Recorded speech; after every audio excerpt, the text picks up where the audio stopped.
tonight, with your permission. Otherwise, if you don't give permission, I'll go out to the car and get the safer. I have it there. But I wanted to speak about what's going on in Monsey and in the world. Obviously, Monsey has achieved a level of fame which it never enjoyed before. I was just listening to NPR was coming in, and I didn't hear the report, but it began, and now let us hear from Monsey, which are words I would never have thought to hear on NPR, ever, and ever.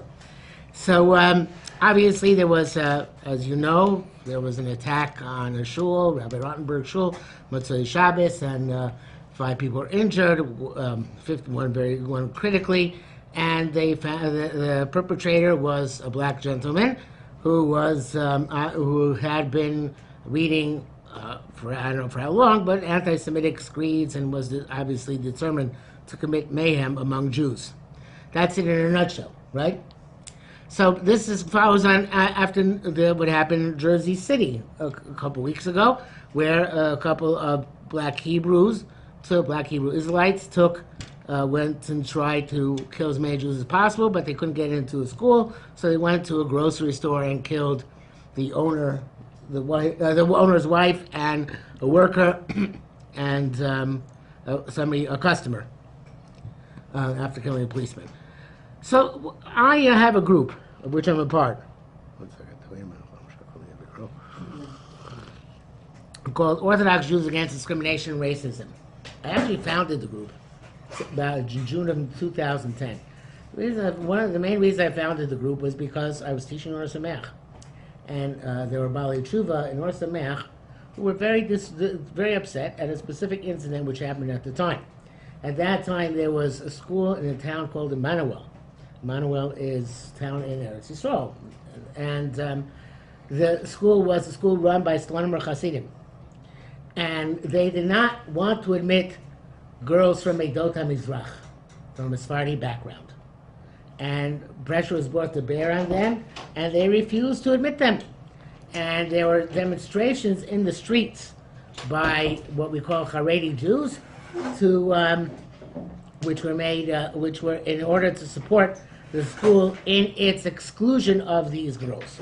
Now, of course, the school claimed it did not exclude the girls, but they had to meet several criteria in order to attend the school, one of which is they could not daven in their own Sephardic pronunciation. They had to learn Ashkenazic pronunciation in order to go to the school and pronounce it that way, which obviously, to me, seems to be an issue. So there are many Baalei Tshuva at the time, I know many, but the ones with whom about Ohr Somayach, who were disturbed by the apparent racism implicit in this episode, in which the Ashkenazim were clearly acting, it would seem, in a racist way towards the Sephardim. And many Baalei Tshuva had the question, in joining this circle of orthodoxy, do I have to automatically become a racist, otherwise not fit in? So I decided that I'm going to start a group to promote the idea that Jews should not be racist, and that racism is something that Jews should be opposed to.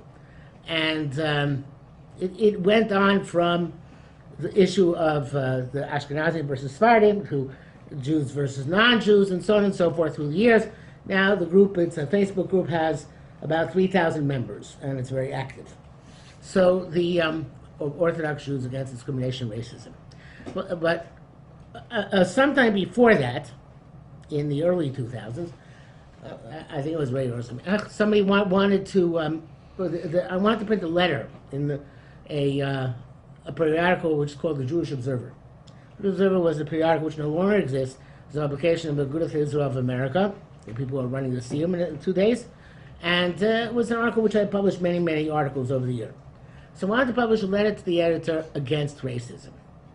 And I was going to I wrote it anonymously. They knew, but in the Jewish Observer, unlike most, I don't know, I'm not sure, but perhaps it's like most periodicals, but in the Jewish Observer, letters to the editor had to go by their editorial board for kashrus approval.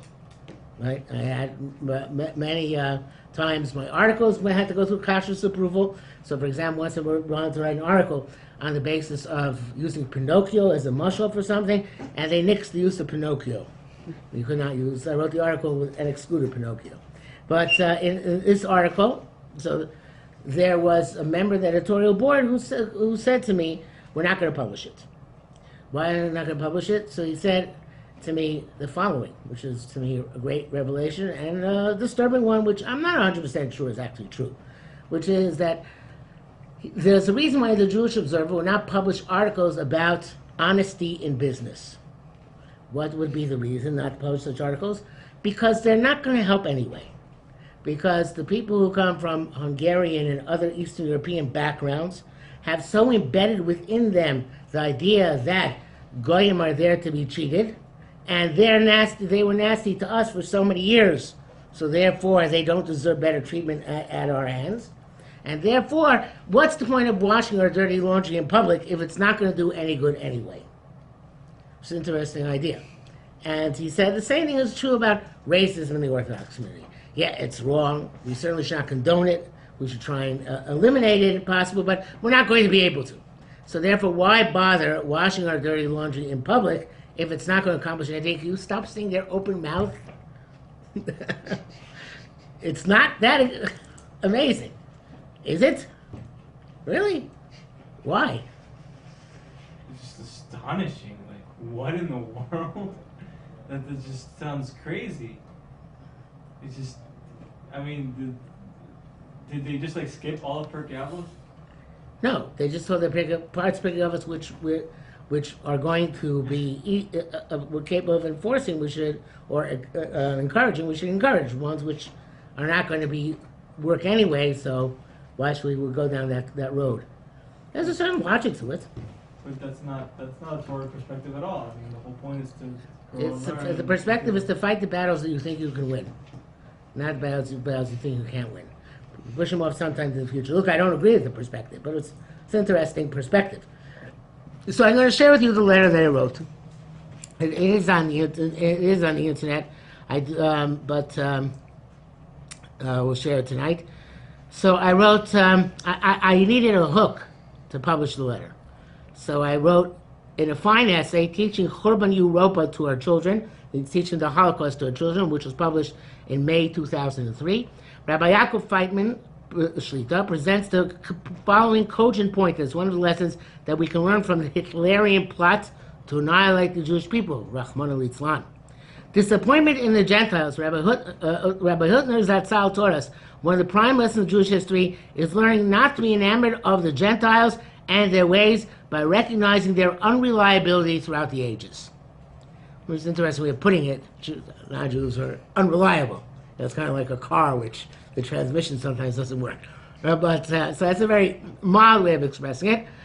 So I responded to this. Well, this is an invaluable lesson. Care must be taken in its presentation, particularly to young students. This is because there's cause for concern, lest we inadvertently cause racism and bigotry to develop in our society. By a show of hands, has anybody here come across racism in the Orthodox community? Just two people? Okay, that's good. We're doing well. So it is essential that we take care that it does not become acceptable in our society to use pejorative terminology to describe other races, especially since there are ever increasing numbers of Jews, Shomrei Torah mitzvos, of other races. We must be careful never to present people of other races as stereotypical examples of degenerate and dim-witted behavior. You know, you certain Hasidic coloring books, then the stupid guy, you know, there's the smart guy, and he looks kind of like German and nasty, and there's the stupid guy, and he's usually portrayed as a person of African ancestry. So there's this notion, which is a subtle notion, and not so subtle, a very blatant message which is being given by such workbooks or coloring books. Right, particularly in light of evident accomplishments and prominence in many individuals of other races. A special pitfall to be avoided is the acceptance of questionable biblical justifications of such attitudes. Indeed, most of these rationalizations may be traced to Southern, pro-slavery, antebellum, priests of war, Christian preachers. Okay? To expand somewhat, there are many problems in such attitudes and modes of expression. Among them are the following. So these are problems. But before I get to the problems, what do the Christian preachers say? So there is a Medrash Tanchuma. Medrash Tanchuma in Parshas Noach says that the children of Chum were made dark because of Chum's interaction with Noach after the Mabul, or because Chum had relations with his wife on the Teva in the ark, which he was supposed to do during the Mabul. So as a result, people say, well, this nation is cursed. This race is cursed for all times. So this is something which is irrelevant. First of all, the curse in the Torah itself does not go on Chum. The curse in the Torah itself goes on Canaan. And Canaanites are not Africans. Canaanites are Semites. And therefore, the people who are really being cursed are not people from Africa, but people who were residing in the land of Canaan when the Jews conquered it. Secondly, in the beginning of the Torah, women are cursed. And we don't go around treating women, well, maybe some people do, as the subjects of a curse, and as a result, as people to be looked down upon. If you do, your marriage will suffer tremendously. Yes? Canaan is from Ham, so they're not Semites, they're Hamites. I understand. You're right. They're not Semites in terms of their descendants, but they were not living in Africa, and the assumption is that they weren't black. They came from there though. They conquered the land from the previous nation. I forgot who was there before. It was Shem who lived there before, and it was Canaan conquered it. When you raised your hand, were you talking about yourself? What? When you raised your hand about like knowing racism, were you talking about yourself? No, but as far as I understand, they came from Africa. Like, I don't know what colors Okay, were. I mean, but in any event, even that, perhaps they were, maybe I'm wrong. It's quite possible. The point is that in any event, it's not all of Chum which was cursed. And let's say it was only Canaan which was cursed, not the rest of the descendants of Chum. And again, even if they were cursed, so what? So then, that's a problem which they have. But if anything else, it makes it more essential to try and help them to overcome the deficits in order to accomplish whatever they can accomplish in this world. So that type of justification is not a legitimate justification in any way, shape, or form for a behavior which should not be engaged in, or attitudes which should not be in the heads of Orthodox Jews. I'm going to take this a little bit further. Number one, these attitudes and modes of expression will not go unnoticed by general society. If they were to become known, they would likely lead to Chil Hashem and setbacks in our task of leading by refined example to the Yakir V'Yedu Kol Yoshvei Sevel Kilchos Yichra Kol Berach Tishavah Kol Hashom, which is in the second paragraph of Oleinu. May all the world's inhabitants recognize and know that every knee should bend. They certainly would not help other races, nor Gentiles in general, to recognize that Rak Am Navam V'Chacham Ha'am Hazeh. Surely a wise and astute people is this great nation, a pasuk in Dvarim. I very often say that the way to check whether something is the right way to go or not the right way to go is to run it through the Am Chacham V'Navon test. Is this behavior going to present us to nations as being wise and understanding, or is this behavior going to present us to nations as being pretty strange and stupid? And this kind of behavior, what's the matter? No, him. Okay. This kind of behavior, which is racist, and attitudes which are racist, are going to turn people off, and are not going to lead people to understand us to be a wise and understanding nation, and they're going to lead to people not coming towards HaKadosh Baruch Hu, which is our job in this world. We're supposed to bring people towards Hashem. If we give behavior which distances people from Hashem, this is a big problem. Now you should know that I've taught in my capacity as a professor in Excelsior College, thousands of yeshiva guys and seminary girls, And what they're told in school, high school and so on and so forth, conflicts very much with this idea that we're supposed to be an Or Lagoyim, a light unto the nations. Because they're taught that there is a kind of Rashi in Bereshis which says, Halacha b'yodua Esav sonil Yaakov, that it's well known that Esav hates Yaakov. The part of the context is that when Esav came and met with Yaakov, he kissed him. And the question is whether he kissed him for real or didn't kiss him for real. And Rashi brings down two possibilities. And one of the possibilities said, really Esav, Reb Shimon Chai said, really Esav hated Yaakov. But at this point, he kissed him with all sincerity. The shaka b'chol libo. So this from the Abarbanel, in the late 1400s, early 1500s, when the Jews were kicked out of Spain, and forward, you won't find it previously, but from the Abarbanel forward, you will see this used as a depiction of the attitude of generic non-Jews, certainly Christian ones, to the Jews in general. In other words, they hate us. And it is intrinsic in their nature that they hate us. And that always leads to confusion, because if they really hate us, then how are we ever supposed to be makar of them? And that becomes a very difficult idea, and they don't have the capacity usually to answer that in any meaningful way.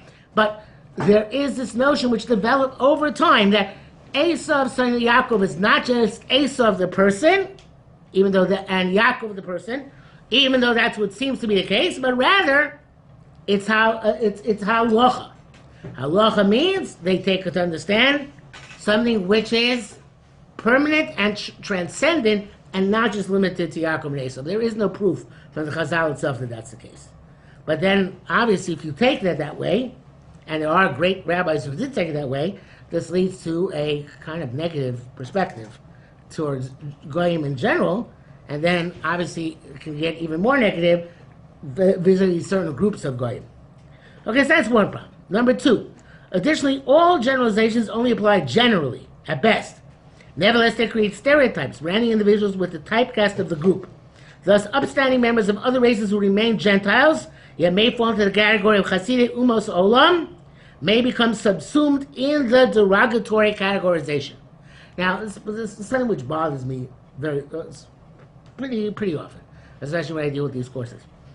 The non-Jews who saved Jews during the Second World War, what about them? They risked their own lives in order to save Jews from the Holocaust. The assumption is that they were Hasidic Umos Olam, right? They were pious people among the Gentiles. They did very righteous things. So, my question is, I asked the students this question. Let's say the opposite was happening. Let's say Goyim were undergoing a Holocaust, and Jews had the capacity to save them. Would you, as a Jew, stick out your neck to save the Goy who is in danger of losing his life? If you wouldn't, then why are the people who did stick out their necks not idiots and fools for having done so? Yes? Because a Jew and a Goy are on different levels, essentially. Like, a Jew is like higher spiritually than a Goy, isn't that correct? Yeah, I don't think that Goy was saving the Jew because he understood the Jew to be on a higher level. He understood the Jew to be a human being. Yeah, so that's so one guy answered me. He said, "Well, he had backed him in the corner. He said, well, I'd ask my Rav what to do." So, only it's a convenient escape hatch if you need one. Yeah. I'm saying, that's why they're called Hasidim. Huh? That's why they're called Hasidim. Yeah. I mean, who's to say? I think you'd find a harder case in the Torah not to. If there is a nation that was there's been cases where there are nations that are suffering, and that they decide to follow 7 mitzvahs of Bnei Noach, and we take them in, and it's not a problem. Right. So why would you say, like, you would have a harder case to not save the Goy in this case, in such a case? But what if they don't follow 7 mitzvahs? Yeah. Right? What if for the most part, Christians or Hindus. no, especially under persecution, you mainly see that people do turn to God. Anyway, I've never. Usually they're God. I don't know. I've never. You give me hope. I'm glad that you have that perspective. Hopefully, there are other Jews who have that perspective as well. Okay? So that is number 2. Number 3, such attitudes and modes of expression are likely to spill over when we would not want them to do so. Olam haba issues of Mavi b'nei chaveru, deriding one's friend, see Bamatzia 58a, 58b, and 59a, and other explicit Doraisa prohibitions, such as Onoa Sager, deriding a convert. The Bamatzia there, and of course, Chil Hashem, avow such slips of the tongue.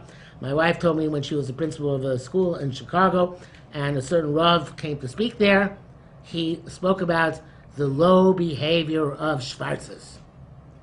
And there was, of course, a black Jewish girl in the audience. So, even if you say, I only talk the way I talk between myself and, my friends or the initiates, so to speak, that doesn't mean it's not going to get out at some point. And if it gets out, then you're going to be facing severe Doraisa issues, including losing potentially part of your Olam haba. So that is a very important thing to be aware of. How so? What? How so? If I embarrass somebody in public by speaking about Schwarzes in front of a young Jewish girl who happens to be black, then I'm going to lose part of my Olam haba for that. Okay, somebody who embarrasses somebody in public loses part of their own. It says, Chazal say, "Ein lo chelek olam haba," he has no portion of what's coming. It's a bit exaggerated, but it means there's, bad stuff. Yeah. It's like you're killing, right? Right. So you're killing them. Yes. Okay. It says when you embarrass somebody, first they turn white and then they turn red. When they turn white, the blood drains from their face. So it's as if you're killing them. You're causing their blood to leave their face. Okay, now that was number 3. Number 4, the usage of pejorative terms, particularly when the word's intended use is clearly coarse, may constitute nivopeh. Now, you might not agree with me about this. I think that we had a disagreement about this, about the N-word, where the N-word is considered nowadays to be nivopeh, is considered to be inappropriate language or not, right? Perhaps whatever the case was 50, 60 years ago, but today that word is considered to be highly inappropriate. And I think, this is my idea, and I can't prove it to you, but I think that any word which is regarded by general society as being inappropriate and overly derogatory falls the category of nivopeh. It's not nivopeh, that which you're not allowed to say because it's bad words, is not specifically a specific set of bad words. It's whatever society regards as bad words. Because whatever society regards as bad words become coarse words. By the way, one second, the Rambam says that Hebrew is called Lashon HaKodesh because there are no words in Hebrew for the genitals and for sexual relations. All the words in Hebrew for genitals, private parts, and sexual relations are all euphemisms. They're all like Tashmi Shamita, the service of the bed for relations between a man and woman, or the aver, the limb, the organ for the male sexual organ. So there are no specific terms. Now, modern Hebrew has come up with some terms, but even they are not intrinsic to the language. They're just kind of slang. Yeah. Somebody want to say something more? No. Yeah. I heard somebody say that, I can say this word because it doesn't mean anything to me. Like, let's say he says a bad word in a different language and he doesn't know that language. He says that I can say it since it doesn't mean, but I don't know. If he doesn't know what it means, that's one thing. If he knows what it means, just saying, well, I'm speaking a different language, that's not true. There's a place in Rashi where Rashi says that when you want to get somebody quiet, you say, and the way it's spelled, Shin Yud Tes, which, if you say it explicitly, becomes a English bad word, the S word. So therefore, but in French, it meant be quiet. So the old French, please.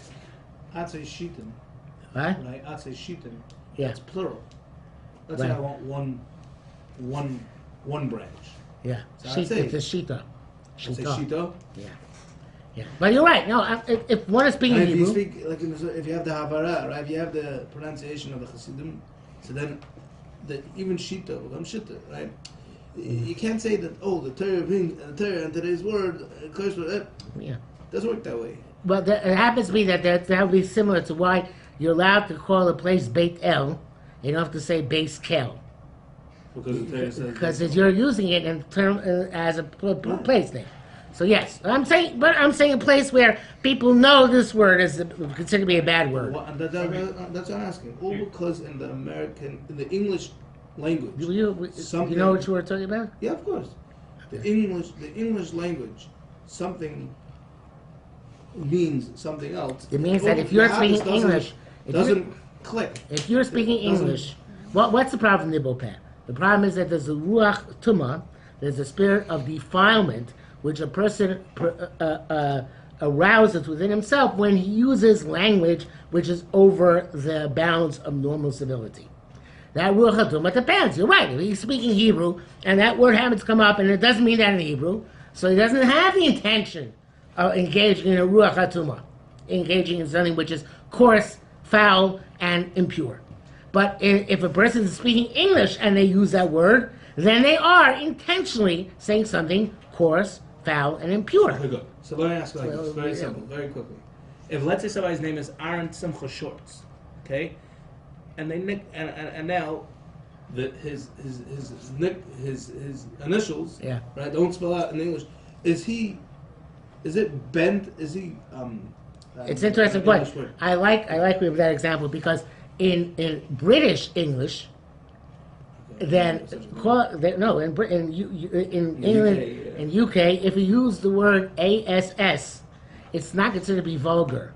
It's considered to be right. But in America, it's considered to be vulgar. Right. So it's going to be an afkamina. To use it in England would be okay. Or in that sense, it would be okay. To use it in America would not be okay. What happens? Yeah. What happens when society deems certain words that are part of normal vocabulary to be vulgar? For example, today there is a very harsh movement against anything that is masculine. So in regards to character, many times you see in college campuses where people will say, "Oh, you're being so masculine," and they'll use it as a derogatory term as being negative. I think it's ridiculous. Yeah. It's crazy, but there are many times where language can be skewed in such a manner. 100% right. We're still Why would you well, right now we're still fighting that battle, and we should fight the battle with as many weapons as there are at our disposal.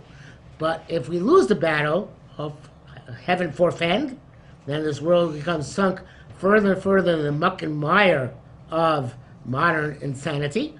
Then we're gonna have a problem. So we would have a very big issue here if I would hold like this. Which, not saying I don't, but if I continue holding like this at that time, We'll have a problem. We're done. Yeah, we have to fight it. That's what we have to fight. Yeah. Maybe But the N-word was not something worth fighting for. The N-word? Well, I mean, What's wrong? What's wrong? What's the The problem reason we with had it? this It's issue- created by society to be, of course, Who vile. cares what the core society has to say? That's exactly the point I was making when you came in. Go ahead. Yes, that I hope that becomes nivel pet. Why? If society sees it as a word which is coarse, vulgar, and inappropriate, it becomes something which, when you say it, is coarse, vulgar, and inappropriate. I put you on the spot. Only if you don't say a word which I can't, which I have No to problem. erase. Yes. Let's say I am listening to Victor Miller, Yeah. and he, on his tapes, many a times, will use certain words. I'm not going to use them now because they're on video. Yes. But in the course of action and reaction, that's the way he spoke English to English people. He spoke very straight, very blunt, very straight, very right, down to earth. You know, he wasn't, and he lived in the society very much. Right. So you're gonna tell me that? Oh, he was activating within himself the ruach hatumah. I'm not sure what the words mean, but the ruach hatumah, and he was teaching everybody else that was okay, and that's wrong of him. So two things. First of all, I have a problem. You're right, putting me on the spot because an Ohr Somayach, former Ohr Somayach guy, one of my company here, called me up last week and he said, "Rabbi Beckhofer, you have to stop speaking out against Rabbi Victor Miller." He said, because it's not according to your dignity. I'm paraphrasing to do it. It's like you're way past that. So therefore, why I forget the muscle you use, but to address the problems of the Rabbi Victor Miller is something which you should not be doing. And I was Makabel. He's right. I stopped my subscription to to Rabbi Victor Miller's daily inspiration, and this week I picked up his pamphlet in shul and was reading it and was getting more and more annoyed. I was going to take it home, and I left it in shul. So yes, I don't. The one on zealotry? What? The one on zealotry? The one on the. Oh, So, he speaks yeah. niggas, Yeah. So whatever he grew up in. He was born in 1900s. In America. Right. He didn't grow up. No, but he was born in early- Baltimore, early 1900s, before 1910. So that's the side he grew up in. Baltimore was a southern city, really, even though it was in the North during the Civil War. The overwhelming majority of the people were pro-slavery, and that was a million. Which, yes, Perhaps maybe the way we could look at this is we could try to remove sort of negative connotations or look at people favorably, but at the same time we should also do it in a way that's like not overly emotional. And we should look at things logically. If you know what I'm saying. you should always look at things, if possible. I don't know what just happened here. Couldn't take it, so I just shut it. Okay, no, it didn't shut off. It was a phone call. You should always look at things intellectually, absolutely, and you should not look at things emotionally. Most people, however, are not capable of doing that. So maybe you could take a scenario, say, okay, what are the positives and what are the negatives of saying a word like this? And if the negatives far outweigh the positives, definitely don't say it. But if for whatever reason the positives outweigh the negatives, then maybe you have a case that you could say a certain word. You're right. That's Gemara Pesachim. Gemara Pesachim says that L'olam Yishana Adam L'Tamido Derech Tzara, right? The person should, not the Gemara, I forget what that Gemara is. The person should always say things in a shorter way, which is more lucid and understandable. But at the same time, it says the Gemara says the Chumash added 16 letters to say as Habehema Asher Nana Torah. It said Habehema Tmeya in order to teach us to talk Lashon Nekiah. Now Tmeya, the language of Tomei, is far less nibble peh than the N-word. And yet the Torah is telling us even the word Tomei you should try and avoid. Which is, yeah, we say, even the word Choshech is to be negative. And it says, with the Gemara asks the brachas, how Yotzar B'nei Choshech, why do we say Choshech? Rabbi, Yeah. so if you're going to base your form of speech on this, like the society you're in at the time when you're speaking, right? If you're doing this, let's say, I grew up around a lot of people of color, and if I go back to my hometown, into certain places where I grew up around, and around the people that I hung out with, this word specifically you're using If that's is not a problem amongst If them. that's minhag hamakom, if that's the custom of here in the north, it's not the minhag hamakom. Right. Okay. Okay. Can I ask you a Fair. different question? Fair. Different question. Many years ago, the word gay was to mean happy. Yes. Today it has a terrible connotation. Right. So now, That's by the way why I try usually to use the term homosexual. I don't know why that's better. That's like worse. I'm protesting the fact that they took a word which would meant happy and changed it to something else. That's my own personal protest. Oh, okay. Yeah. That sounds worse. But okay. Okay. I'm sorry. I don't want to put you on that. No, it's fine. So to take a word like that, So the fact that the world is so corrupt and is getting worse and worse, that means that everything, sooner than later, the regular basic terminology that you're going to be using, something's going to be wrong with every word, or a lot of them. So then that's it. Just drop the whole English. That's basically what you asked me. Right. before. Yeah, we'll So cross you tell that. me that's the We'll truth? cross Is that the truth? Maybe we'll have to cross that bridge when we reach it. And we're not far off. Well, we are far off at the moment. Yeah. I mean, both of these, like, touch on a bigger issue. Like you said before, that Jews should act in a way that makes us seem to go in, like, what do you call it? Like a wise sort of. Wise and nation. understanding. Right.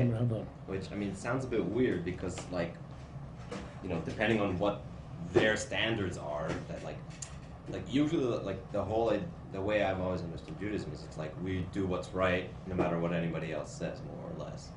Meaning of if people are saying that to be wise is to be to write everything in terms of Greek philosophy, so like that like we shouldn't do everything in terms of Greek philosophy. We should follow our own way. If we have a specific way which the Torah dictates to us, Right. then yes. But if we adopt a certain prejudice, and that, no. And this is what we're talking about here. Guys, I'm going to have to continue next week because it's really 6:15, but I'll take your question. So perhaps maybe we look at it and say we can try to basically make women feel comfortable, but at the same time, so long as it's not anti-Torah. I Right. think that's the important part. That's the important part. Yes, I agree. So long as it's basically not anti-Torah, there's room Yes. for leniency and room Right. for change. Right. Right. There is this notion of even non-Jews, when it's supposed to have a love of them because they're humans who created B'Tselem Elokim. Yes, as long as doesn't become antithetical to Torah. Okay, I think we'll have to stop here so you guys don't miss your dinner. Unless you want to go on and miss your dinner, I'm happy to do so. Can you continue next week? Yeah. Okay. Are you okay with continuing to stop me next week? Just have one last question. Yeah. You brought a lot of sources for not disrespecting, not bringing up people of other races or Jews. Do you have any sources against racism, against racism against non-Jews? I do. Like what? I'll bring it in next week. He wants raising his hand for himself. Okay. What can I say? It's another article that I published. Okay. Looking forward. Are we off?